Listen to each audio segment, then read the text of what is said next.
There's a whole fleet of them. Look on the ISN. My gosh.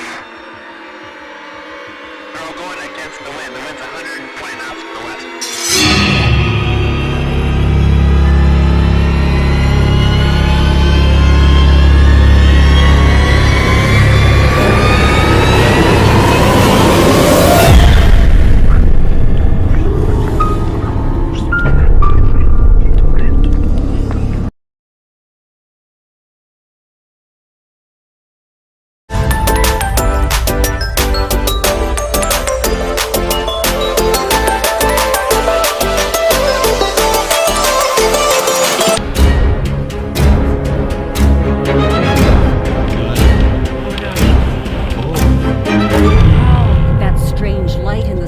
Is one of 1,100 UFO sightings in Canada last year, according to the